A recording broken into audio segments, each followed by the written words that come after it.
Dayan. And I'm Alistair, and welcome to Barangay Abroad! Ang kwento ng mga tawa, luha, saya at hirap ng mga overseas Filipinos. So today, Dayan, ang episode natin ay pinamagatang From Kanal to Canal. So with a K To the C. Correct. Power. Wow, ano pala yun? Exponent.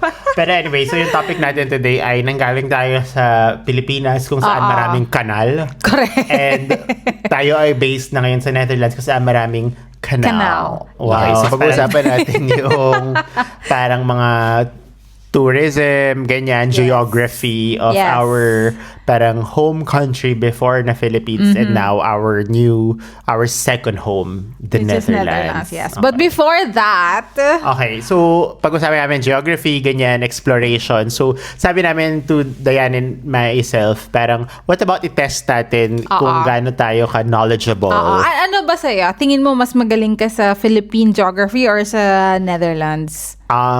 As someone na lumaki sa Fairview and Philippines for I think the first 28 years of my life, I think mas magaling ako sa Dutch geography. So let's put that to test. Ikaw ba? Saan mo feeling ka mas magaling? Feeling ko sa Philippines. Wow, hindi ko alam. But let's see. Sige, makikita natin. So, Okay, sino una? so sabi namin, we'll ask maybe 2 questions to each other Two questions per country. So let's start with Philippines muna. Philippines.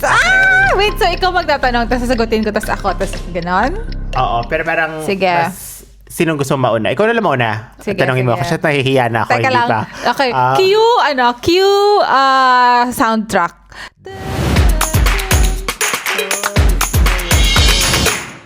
Game, Dayan.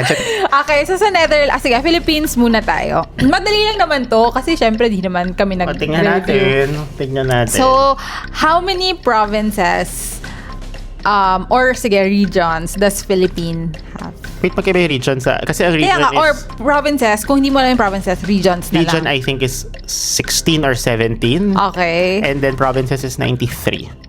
So, sabi sa okay, sasabihin ko naman yung tamang answer. Sana. Sabi sa Claude. By the way, walang judgment kasi feeling namin most of you guys nanonood, di nyo rin naman alam yung specific number. So, sabi sa Claude, 17 regions. So, tama ka dyan. Provinces, sabi 82. So, let's look Random lang naman yung 93 to be honest. So, feeling ko tama yung Claude. Yung Claude. So, sabi sa Claude, 82. Yon. But tama ka sa regions. Kasi, nung tinanong ko rin yung provinces, parang di ko rin alam na, 82 pala. So, ginawa kong regions. Kasi mas yun yung inaral natin sa school. Diba? Okay. Ikaw naman. So, speaking of regions, Dayan. So, di ba meron tayong 17 regions. So, syempre, nandyan yung mga famous, si Miss Calabarzon. Hindi ko na maalala. Si Miss Mimaropa. Hindi ko na maalala. What does Sock Sergeant stand for? Sige, bibigyan kita ng clue. Bibigyan kita ng clue. Okay. So, 4 provinces yan and 1 independent city. Sock Sergeant? And so yun yung first clue. Yung second clue ay siya ay Region 12 aka Central Mindanao. Kasi hindi ko talaga. Wait, so Sock Sergeant, yung Janice Jensen? Yes, yun yung independent city. Correct. Okay. Sorsogon, Surigao. Yung Sorsogon natin nasa Luzon. Di ba malapit siya sa I think Central Luzon yung Hindi ko alam. Jensen, Surigao. Hindi. Surigao. Hindi. Pass, call a friend. Okay. So, Jensen lang yung alam ko. okay, so the correct Sa Zamboanga. Nasaan ka sa Sock Sergeant? Sokzar. Nasaan to? Ano sagot? Okay, so Sock Sergeant is South Korea. South Korea, Suriname. Yun nga. Ano nga? So Sock Sergeant, according to hindi naman Claude to, Wikipedia is South Cotabato, Sultan Kudarat, and Sarangani. So, ang hirap. medyo lapit naman yung Sorsogon. Ang hirap Kasi naman. hindi naman naman Sock Sergeant, di ba? Parang, saan galing? Okay. Sige. Sige. Ang hirap naman. Sige, mag-Netherlands na ba tayo or Philippines Philippines. muna? Sige, Philippines. I-conclude Ito, na natin sobrang dali ng mga tanong kung gaano ko. yung I guess it shows the quality of the education system in the Philippines talaga. So, okay, what are the 3 island... sige, sobrang dali nito. Tapos siguro ranges. What are the 3 biggest island groups in the Philippines? Rank them in terms of biggest to smallest, and then bonus points if you can say how many provinces in each island group. Kahit range. Sierra Madre, mountain range yan. I think it's Luzon, Mindanao, Visayas. Correct. Ang hirap nung yun yung mas mahirap yung... Estimate of provinces. So kung 82, kung 82, if I were to randomly give numbers. So, range, pwedeng range. I would assume 36, 26, 20. Parang yun, bite of statistics. Parang 36 si Luzon, 26 si Mindanao, 20 si Visayas. So according to Claude, so you can maybe research, but Claude yung ginamit ko. Luzon has 48 provinces, 142,000 square kilometers. 18 provinces in Mindanao, 102,000 square kilometers, and Visayas is 16 provinces, 71,000 square kilometers. Kasi, yeah. So, tama, ay malapit ako kay Visayas. Correct, medyo malayo ako kay Luzon, Mindanao. Correct. 48 pala sa Luzon. So, parang more than 50% sa Luzon. Okay. So, sige. Bigyan na lang kita ng madali. So, Sana. pinag-usapan natin yung 82 provinces. Actually, weirdly, nung gumagawa ako ng question, lumabas na yung 82. Hindi ko lang nabasa. Kasi nga, pinipili ko yung maganda. So, in the subject of provinces. Ang hirap ng province. Naalala mo nung, siguro may mga 3 akong Philippine map na, alam mo yung parang naka-plastic na papel na blue. Anyway. So, ibigay mo sa akin yung... Ay, wala pa nga. Sige. 4 sub-questions. Okay. Ano yung largest province? Oh yung my smallest, gosh! Yung smallest feeling ko masasagot mo. Largest province, smallest province, and... Hindi. So, 3 na lang. Largest province, smallest province, and newest province. Yung smallest, nakita ko kasi kanina, question sa NCR. Province, girl. Region yung NCR. Talaga? Ayan siya talaga. Province. So, sasabihin ko na sa'yo, nasa north. Yung largest? Yung smallest. Smallest? North, sis, broad. Movie siya ni Isa Calzado and ni Kenzo. Mahirap daw magka-signal minsan. Hindi ko alam. Largest province. Smallest to ha? Smallest. Mahirap I don't know, Isabela. I think kasama niya yung Babuyan Island. Batanes. Hindi ko naman alam yung movie. Okay. Yung largest to, hindi ko to alam. Pero common tourist destination siya. Siya pala yung largest. By land area. Char. Hindi. Parati siyang pinupuntahan ng mga foreigners besides Boracay. Siargao? Girl, may iba pang island. Palawan. Apparently, siya yung largest. Di ko naisip. Ano yung US? Yung US, to be honest, di ko siya alam. So, ang 82nd and newest province daw apparently is Maguindanao del Norte and Maguindanao del Sur kasi splinit siya. Diba? To be fair, hindi tinuro yung Maguindanao del Norte and Maguindanao. Kasi parang so, kumbaga hindi siya inask nung high school tayo. Oo. Tsaka hindi man ganito magtanong sa Philippines. Ang tanong dito ay, ano yung exact date kung kailan pinunit yung sedula sa harapan ng ganito? Diba? Kailangan bigay yung year, gano'n. Kulang na lang yung oras. Ito may bonus question ako. So, okay lang ba? Pero hindi siya super related to geography. Parang fun fact na lang. Okay. How many flight destinations does Cebu Pacific has in the Philippines? Domestic. Domestic. Cebu Pacific. Kasi dati meron akong fun fact na I have traveled in X% in Cebu Pacific flights. From Manila or as in anywhere? Good question. But let's say kung saan sila merong flight na lalandingan. So, I guess wherever the destination. It kept sa departure, arrival yung Correct, oo. 47. Ay! 37. So, tama ka sa last number na 7.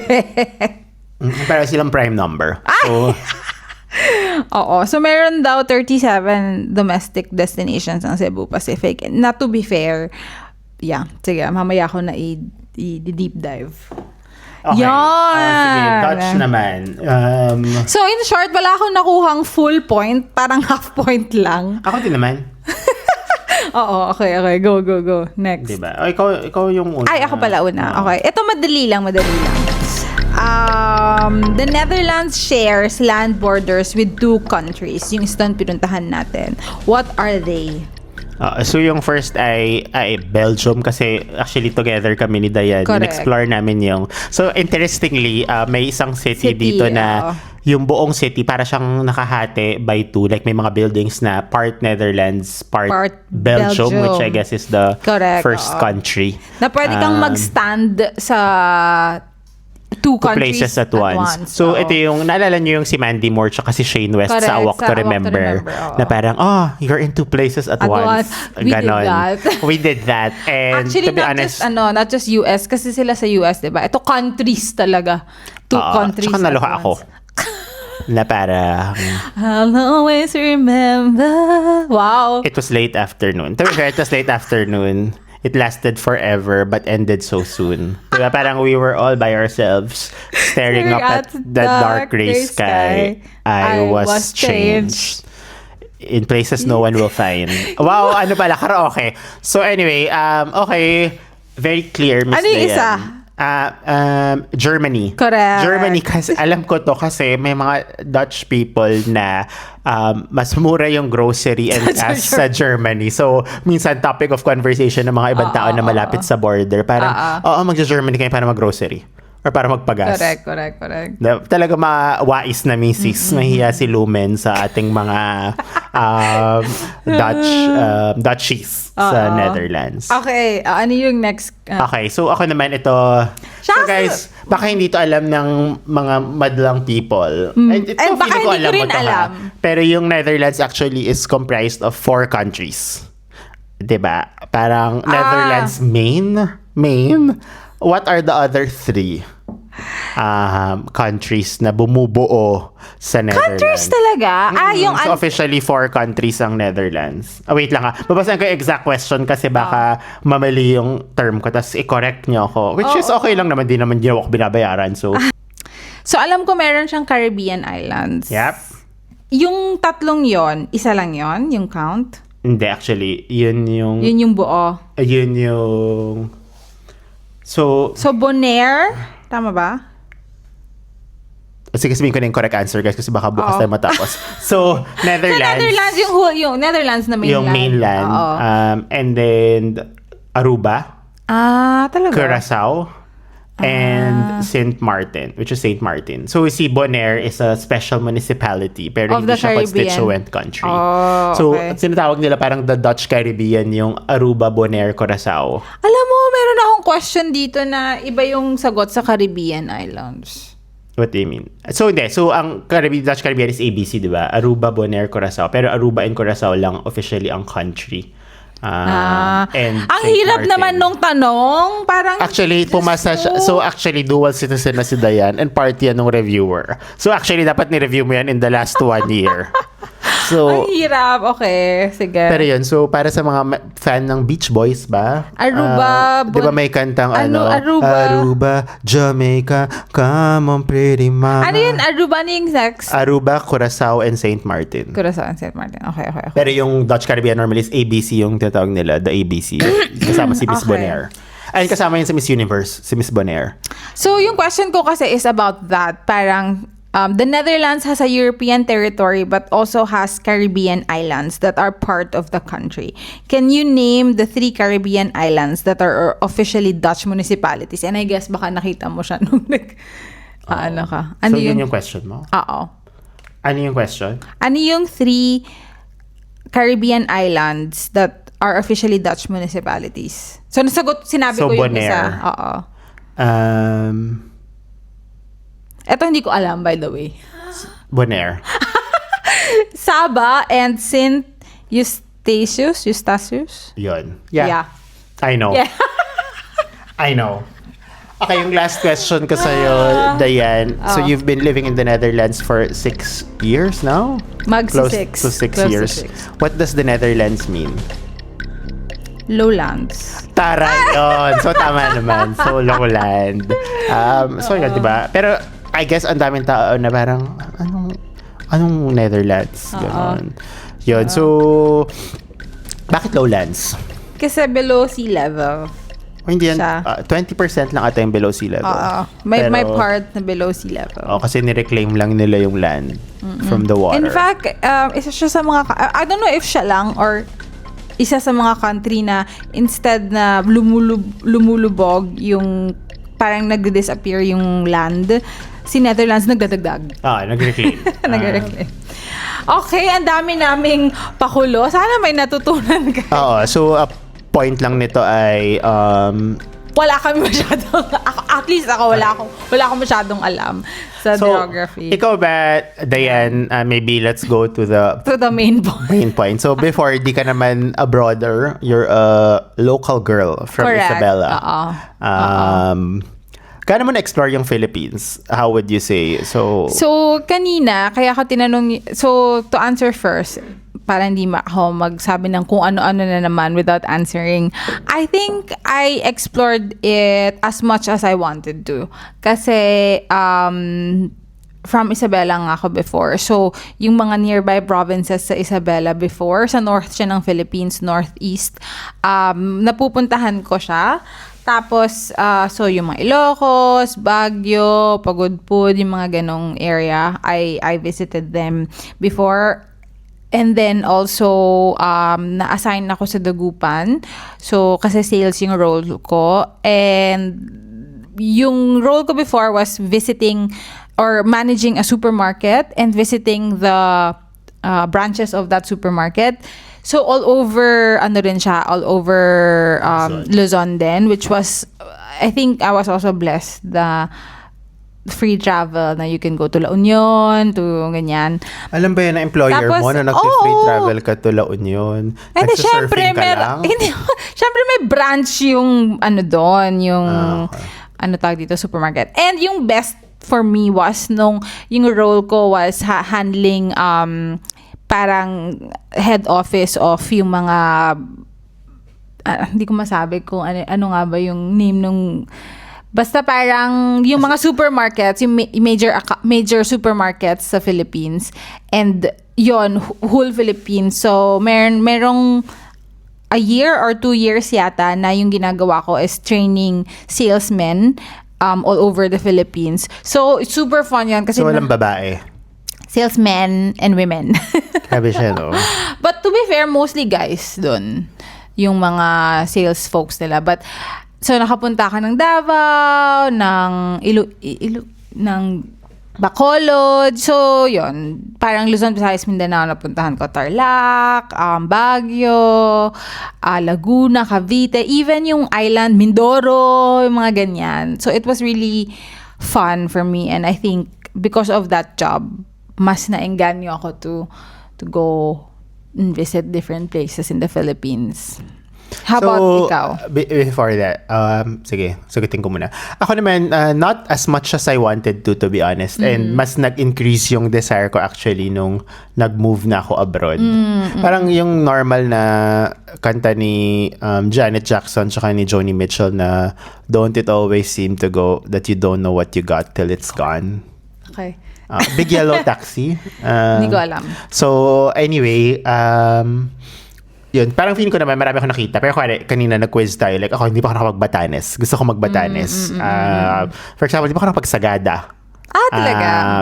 So, feeling ko, ang dami. Even yung 83 provinces. 83 ba? 82? Feeling ko, probably, baka 15 lang yung, 20. So, parang feeling ko, and nung nasa abroad na ako, doon ko na-realize na shoot, ang dami ko palang hindi napuntahan sa Philippines na I would have loved to explore. And I guess, inaalala ko lang, even nung nasa Philippines kasi ako, hindi ko alam kung ganito kang traveler din. Parang may attention din ako na medyo na-divert to overseas.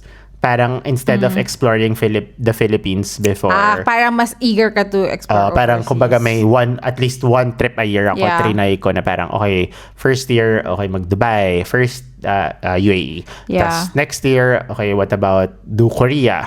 South Korea. Ikaw ba nung may bucket list ka pa ba sa Philippines? And then alam mo, ngayon, on the spot talaga. nakita ko gumagalaw yung fingers niya, FYI. Nagbibilang ako nung mga hindi ko na-visit sa Philippines. 11 out of the 37 lang yung hindi ko na-visit na Cebu Pacific flight. Okay. Which is parang 30. Quite good. Oo. So parang 60-70%. The question is, gusto mo ba yung 11? So when I say obviously, madaling sabihin yes, but I think more like knowing the trade-offs, do you still want to see the 11? Oo, kasi mostly Mindanao. Kaya yun yung mga hindi ko nasagot kanina. Mostly Mindanao. Kasi merong perception na medyo mas unsafe sa Mindanao. But according to my Mindanao friends naman, or friends from Mindanao, very safe. And true enough, parang nung nagdabao ako, very, merong mga checkpoints na may mga police. So I guess, I don't know if that makes you feel it's more safe or not. But yeah, yung Mindanao for me, it's hindi ko pa siya masyadong na-explore. Oo. But Luzon, I think, isa lang siguro yung hindi ko na... Hindi, kasi I really... Kasi kunwari, ito, yung mga tipong Romblon. As in, nakapag-Romblon ako. Naga, Masbate. So thankful talaga ako dun sa job ko na ang dami kong naikot. Oo. Tapos it's not only in the lens of a traveler but also kasi yung mga binivisit ko doon nagtatrabaho doon and nakita ko talaga yung mga highs and lows of life nila. For example, sa Bicol, ang sasarap nung mga maaanghang as a fan of maanghang food. Oh my gosh, talagang ang sarap. Tapos sa Visayas, yung mga surprisingly, yung sinigang, hindi sila masinigang sa Visayas. It's a northern thing. Oo, it's a northern thing. Na for me dati, nung hindi ako masyadong exposed, ay, hindi pala uso yung sinigang dito. Marami silang ibang versions of soupy dishes na it was really nice sa Visayas, for me to I think Tom Yum. discover. Tom Yum sa Visayas? Hindi mo ba alam? Hindi Tom Yum, di ba Thailand yun? Kasi joke lang. Clam chowder. Wow. But yun, as in, it was so fun for me to see it in the lens of traveling and also person. And ang dami ko ring parang na-extend na weekend trips na personal pay, by the way. Wala naman nag-audit. Tsaka ang tagal ka nang nag-resign doon. Hindi nila babalikan yung mga expense claims mo na parang nag-charge ka ng t-shirt, nag-charge ka ng payong, So yes, I would still wanna explore Okay. sa yung Mindanao part. So kung meron kayong mga suggested destinations sa Mindanao, at least for me, yun yung mga nakapag-CDO ka na ba? Hindi pa. CDO, di ba yun yung mga Yun yung, common? CDO, Zamboanga, Davao. Davao, yes. Oo. Zamboanga. No. Kasi medyo, yun nga. Yun nga, may parang perceived. Correct. Perceived lang naman. Yung Dipolog, yung mga ganyan. O Zamis, Pagadian. Okay. So, watch po for our live shows there. Pero baka hindi kayong podcast, baka vlog lang. Wow. Yan. Pero okay, so yan yung natin, experiences natin going around Philippines. How about Netherlands naman or Europe in general? Now that you're here, have you explored Europe as much as, or Netherlands as much as you wanted to? Nagkama. Tsaka yung parang biglang may langaw na pumapasok sa bibig tas kailangan na palang dalhin sa hospital. Nakita na lang na patay na pala siya. So Netherlands, I think, so for me, naalala ko lang nung first 1-2 years ko dito. Grabe talaga. Parang every weekend wala ako sa I can Netherlands. confirm. Kasi parang may na-maximize ko yung Europe. Tapos naalala ko lang may nagsabi sa akin na parang explore ka ng rest of Europe and rest of the world. Di mo kayo na-explore yung Netherlands. Okay. So ako parang, kuwari yung 12 provinces. Ewan ko naman siya, 12 yung provinces Yes. sa Netherlands. Yun, na-visit ko na lahat ng capital ng 12 provinces na yun. Pati I yung think top 20, I think yung diba? top 20 most populated cities, I think 90% of it na visit ko na. Oo. Pati yung mga top tourist destinations. Actually, kasama ko si Dayan dun sa iba. Sadly. Mga top geographic anomalies. Wow! Pero parang in general ako, in the last 5 years, mas naging active ako in exploring. Of course, there's still a lot I want to see. So parang a weekend before, pumunta ako ng Deventer. Which is kung saan I think maraming books random pero yun, so I think mas from let's say top sites and from top populated places, of course mas maliit yung Netherlands, pero even mas madaling, given the amount of time I've been here, I think mas na-expert yung Netherlands. Ikaw ba? Versus Philippines, Ako, yung Netherlands, kung sa Philippines yung way ko to gauge is kung ilang cities yung napuntahan ko with a Cebu Pacific flight. Dito, ilang cities yung napuntahan ko na merong train destinations. Kasi mas yun yung mode of transportation here. Sa Philippines kasi hindi pwedeng i-train or drive lahat. Kailangan fly. Dito, train or drive. I think pwedeng drive sa Philippines pero magsisync ka. Oo, kasi archipelago, diba? Akala ko mag-ship yung sabi mo. But pwede rin. Pero pag dire-diretso ka talaga, mag-sync ka. Oo. So, sa Philippines fly, ako dito parang siguro yung next i-research ko sa break para hindi ako magbibilang na naman on the spot. But kapag yung city is merong train na NS yung train provider dito. So, pag meron doon, higher chance pag big city na na-visit ko na din. Kasi meron dito yung unlimited weekend promo. So, kahit saan ka pumunta, basta merong train doon, pwede mong mapuntahan. So, na may bayad. Na may bayad, by the way. Pero fixed yung bayad. So, kahit saan ka parang pwede 40 euros pumunta. siya, more or less, a month. Oo.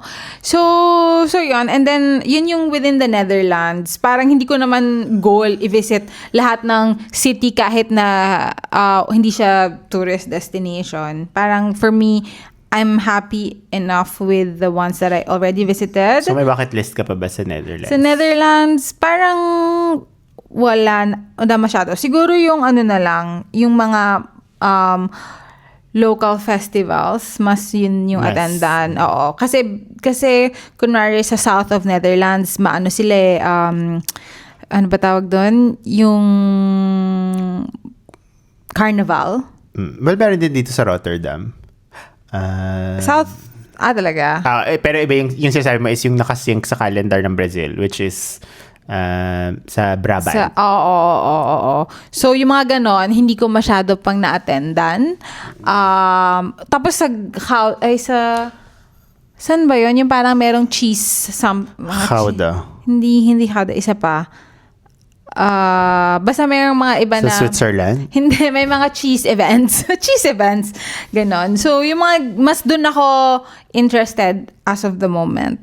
Tapos sa Europe, may mga a few pa akong gustong puntahan. Like Switzerland, Poland, yung mga yon hindi ko pa napuntahan. But more or less, I'm happy with the rate. So you would say mas malaki ang gap mo sa Philippines than gap mas mo sa... malaki yung gap ko sa Europe.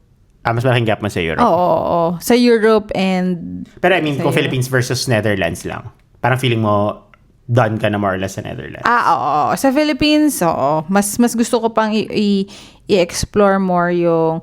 I think it's a factor also of hindi rin ako masyadong nag-crave na to visit other cities sa Netherlands kasi medyo pare-pareho lang sila for me, yung itsura. I don't agree po to our Dutch listeners. All of you are unique in what you offer. Okay. Wow. But for me, that's how I feel. Like, for example, sa Philippines, marami, sa Mindanao, I think, this is my personal opinion. Alam mo namang opinion nila. Ni Panda.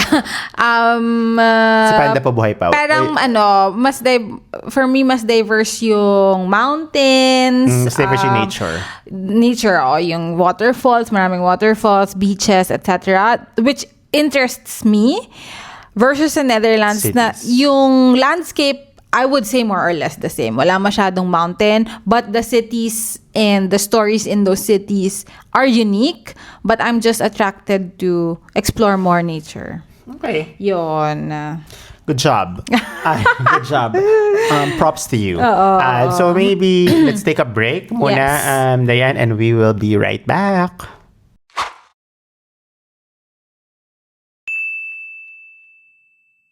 And we're back! Okay, so Diane, kanina pinag-usapan natin exploring Philippines, exploring the Netherlands. Yes. Obviously, yan na yung mga we call our home. Yes. Meron ka bang thinking na parang you take it for granted? Alam mo yung, for example lang, kuwari, may mga visitors or tourists na mas may nabisita pa sa'yo. I think for yung take for granted in terms of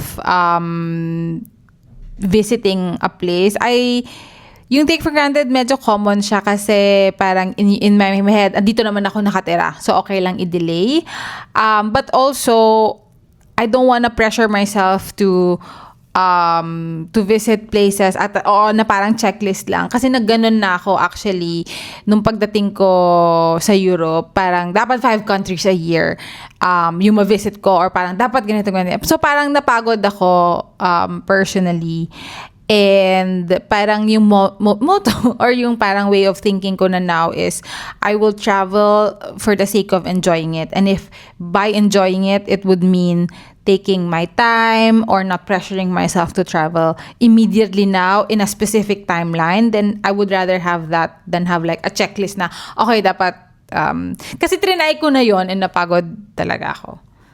So, yon. Okay. Pagod din ako makinig sa kanya. Hindi, joke lang. Kasi nakailang take. Hindi, joke lang po. Ako, yun, meron akong ganong feeling. And honestly, bigger yung regret ko sa Philippines. Only because, sinasabi ko nga, like, Sagada yung pupuntahan. Maganda yung Sagada, by the way. And I think now with the distance, obviously, it's not working in my favor. Parang, it's not something na I can just decide tomorrow to do. And then, yun nga, pag uuwi ka, syempre, priority mo mag-meet ng tao. Parang you only have so much time. So, the chances of exploring Philippines, parang for me, reduces more and more. So, may ganun akong thing. Sa Netherlands naman, not as much. Meron pa rin konti. Especially pag makikita mo minsan yung pag may mga friends kang nagve-visit.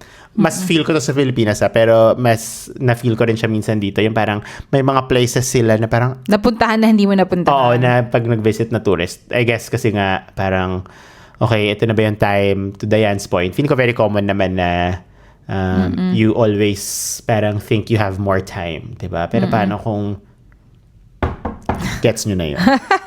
Ayun. Pero I would say also naman na there are people who don't have that goal. And that's okay also. Like may mga tao na after 2 days of holiday, ayaw na nila. May mga ganun akong kilala. And they would, for example, yung mga Dutch, mahilig sila pumunta sa one place, tapos dun na sila pupunta 5 times. Or like every year, may mga kakilala ko, parang puro sila France. Tapos France lang. Or Italy lang. Hindi sila masyadong, parang they prefer comfort, familiarity, rather than discovery of a new place. Just normally yung gauge niyan ay kapag nagpa-park na sila, kapag nag-grocery na sila, at kapag gumagawa na sila ng parang everyday activities.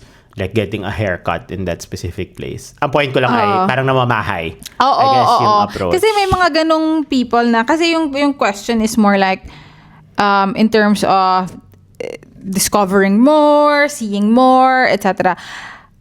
Us, I think pareho tayo in the sense na we wanna like kapag nagta-travel kami, yung checklist na okay, dito lang yung mga willing ako puntahan kasi sa iba napuntahan ko na. Ito yung mga willing lang ako balikan, ito hindi ko na babalikan.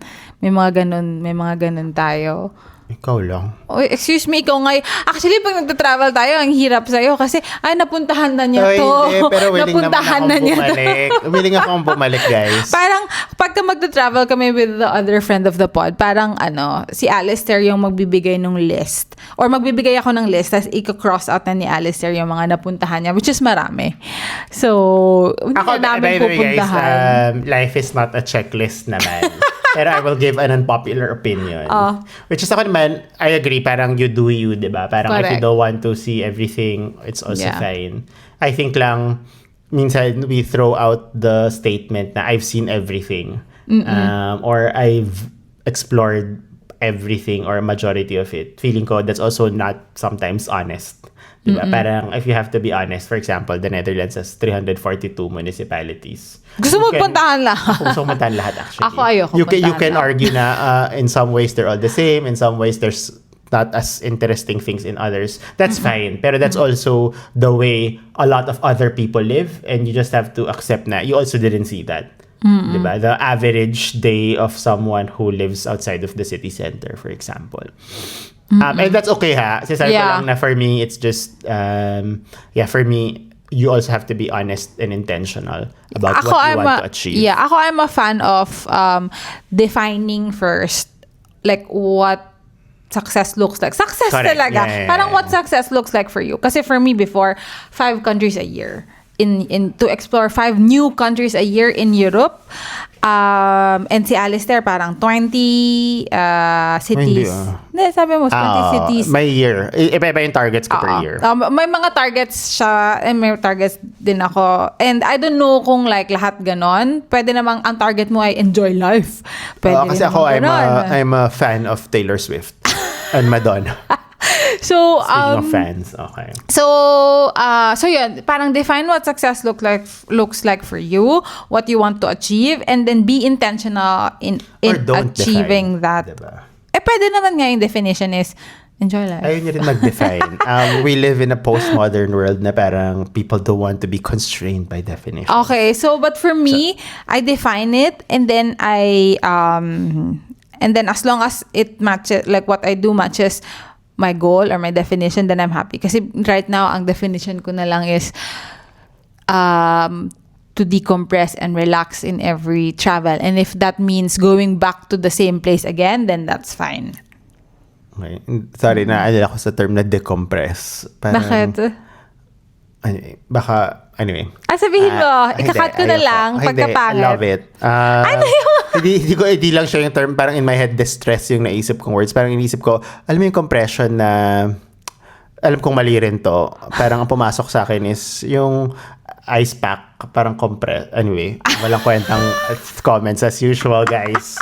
Okay, so then, maybe let's go to ano yung mga advice na hindi pa natin na pag-uusapan, if any, to people who want to explore where they're at, whether it's in the Philippines, to our Filipino subscribers, to people in the Netherlands, or to people na based overseas nga, tas nandun sila sa respective locations nila, where they are tips to explore. Diba? To explore. First of all, gusto niyo ba mag-explore? Yeah, you have to ask that. Gusto niyo ba mag-explore? Which is a fair question. Diba? Parang, Kasi yung iba mas gusto nila ng stability and like it's a stress point to travel, to explore and to travel because of the fear of the unknown. Like my dad, parang nagka-allergy siya because of stress. Kasi napanaginipan niya na nung mag-Europe kami, baka mawala siya or whatever. So it was a stress. Parang, oh my God, makikita ko na naman yung aking anak. Parang, allergy. But yeah, may mga ganong people na parang mas gusto nila ng routines and stuff. Anyway. So let's say, sabi niya, no, I want to explore. So let's group. Na-cross na yung first step. So kung, if you want to explore, for me yun nga, define your ikaw na nga muna. So ang point ko lang ay, so na-define mo na you want to explore? Hindi, define your goal kasi sasabihin so I think ko. for me, helpful for me, maybe not for you, is making lists. Kasi lists parang keep you motivated, keep you parang honest, and keep you parang having a direction. Feeling ko, for example, nung first 6 months ko dito, I think sinabi ko, I want to see Europe. Pero without a list or without a plan. Ano ibig sabihin ng see, di ba? Pwede namang see online. So, nung ginawa ko siya, parang, okay, then dun ko parang, okay, this is what it takes to book that flight. This is what it means to put that in a calendar. This is what it means to file for that vacation leave or not. Kung nanlalamang ka sa employer mo. Pero for me, making lists, and it also excites me, making lists. Kasi parang, okay, may ganun pala.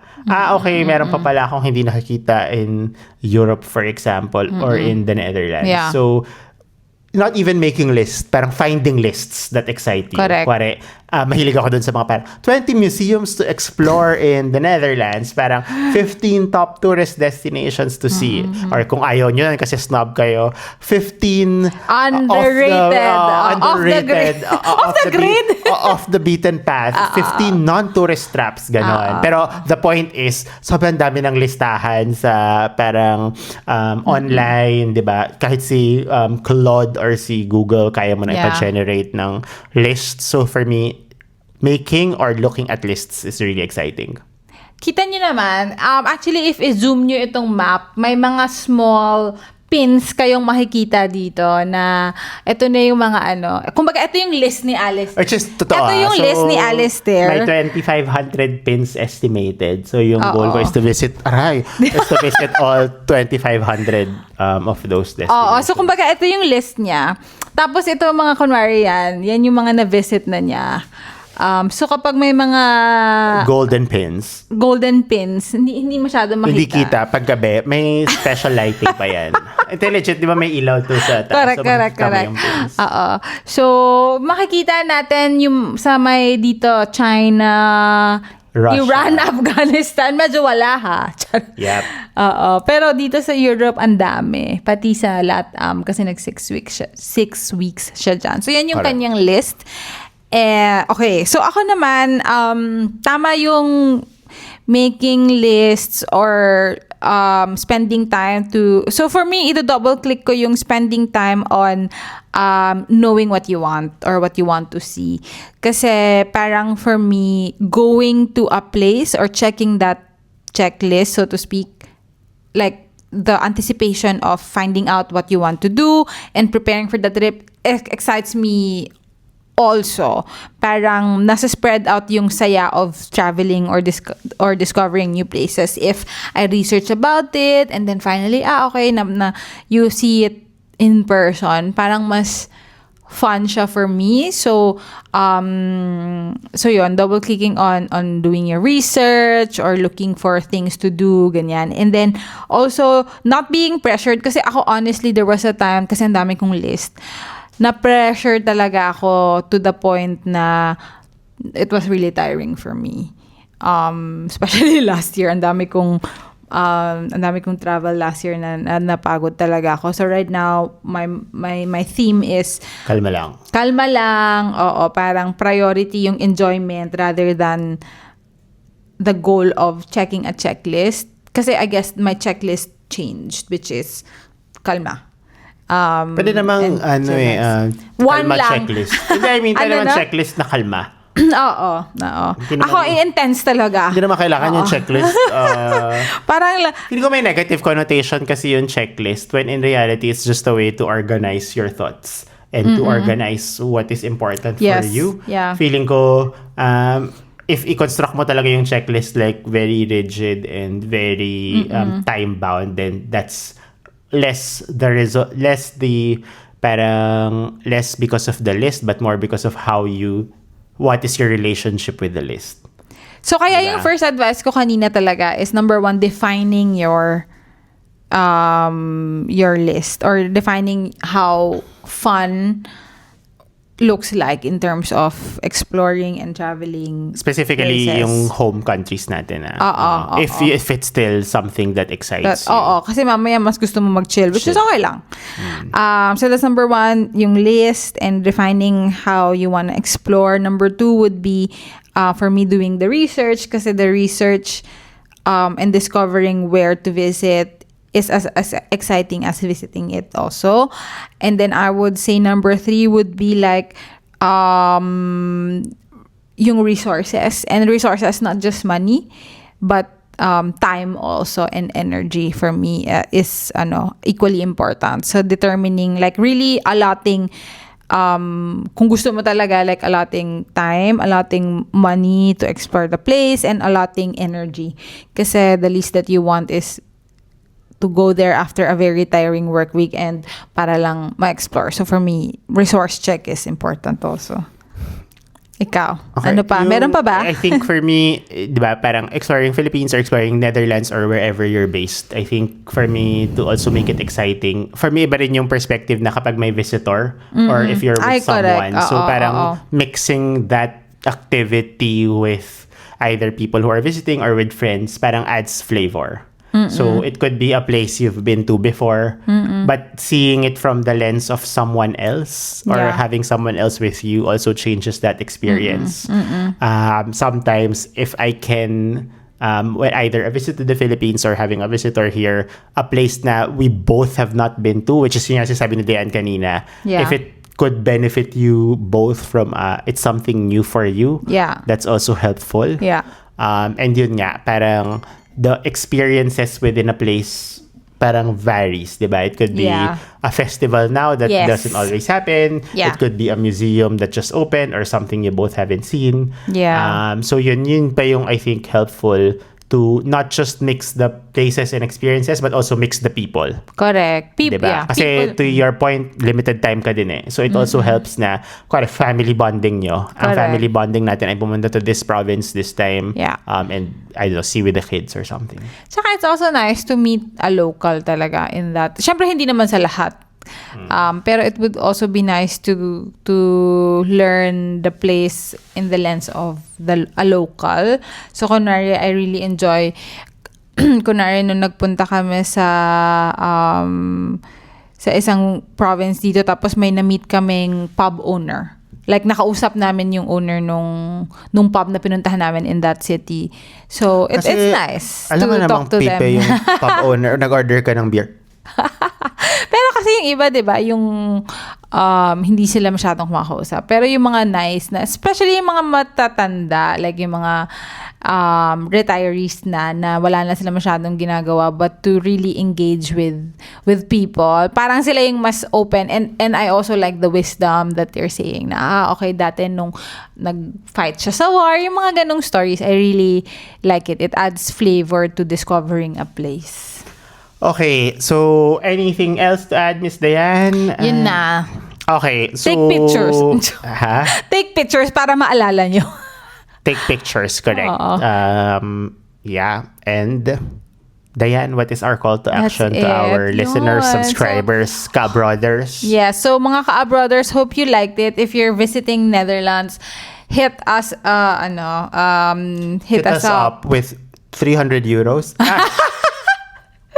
We can arrange your itinerary or suggested mga list like top 10, blah blah, ganyan. Pwede namin kayong tulungan. And you can meet Diane because she's a local. Ganda. And Alistair, ang mga key points of discovering in Rotterdam, meron silang biggest Zara in the world. Ang biggest Zara in the world, guys, ay nasa Rotterdam. Correct. I think for a Yun time, it had the biggest harbor in the world. Yun yung mga talk points niya. Hindi, mas yun naman yung totoo. Tsaka, ano pa ba? Nandito yung AZ Studios where we shoot Barangay Abroad. May cube houses na pwedeng, so pwede na kayong tulungan kung ano yung mga gusto nyo And to be honest, maraming otters dito. That's why it's called Rotterdam. Parang, damn, otters. Ano? Ganun. Totoo ba? Hindi, malamang. But anyway, yon. Tapos sa Netherlands din, kung may question, ay sa Amsterdam din. Or actually, Netherlands, kung may question kayo, we can help guide you in your travel. Hindi, we can try to be more specific kasi we can help. Talagang, sure tayo makakatulong tayo. We can exert effort para sa side natin. Okay. Yon. So if you enjoyed and you wanna see our next episodes, follow us on Spotify, YouTube, and Apple Podcasts, and follow us on our socials sa Instagram, TikTok, and Facebook. Don't forget to like, comment, engage, rate us 5 stars. Yes. Help us improve our algorithm ranking. Yeah, and- Put us in the map. And maybe we will see you in our live shows. Wow, live show. Thank you, brothers. Bye. Bye.